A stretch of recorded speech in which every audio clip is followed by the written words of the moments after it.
Во Македонија се очекуваат најмалку 21 бугарско здружение во 17 градови. Според извештајот на Бугарската фондација Македонија, нови бугарски клубови и здруженија во скоро време може да очекуваат Стружани, Прилепчани и Струмичани, додека пак Бојтолчани покрај опожарениот Ванчо Михајлов веројатно ќе добијат уште еден.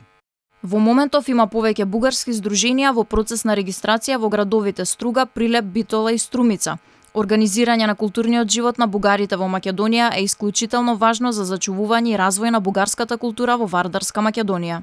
Фондација Македонија планира да го поддржи отворањето на 21-то ново бугарско здружение во 17 градови во календарската 2022 година.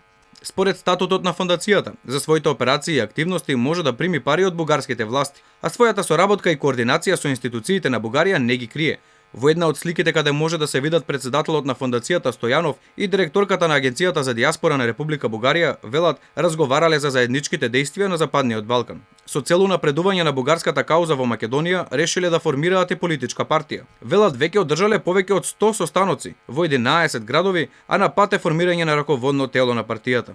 Фондацијата ја препозна потребата од создавање на единствена партија на бугарите во Република Македонија, бидејќи ова е единствениот демократски инструмент за вклучување на бугарите во моќта и животот на државата, а со тоа и освојување на граѓанските и демократски права за бугарскиот народ на територијата на Македонија.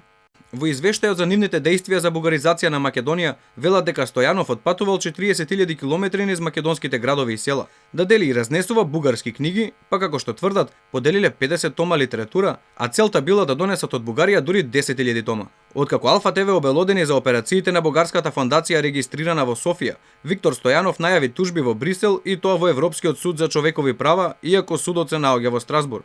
Тврдат дека наводно не промовирале територијални претензии кон Македонија, иако, помеѓу другото, објавуваат карти во кои се избришани границите помеѓу двете држави. За сега е нејасно како фондацијата би ја тужила ТВ Алфа, кога во моментов нема регистрирано свој правен субјект во Македонија, со што преку своето дејствување, освен што прекршува низа закони, го прекршува и законот за здруженија и фондации.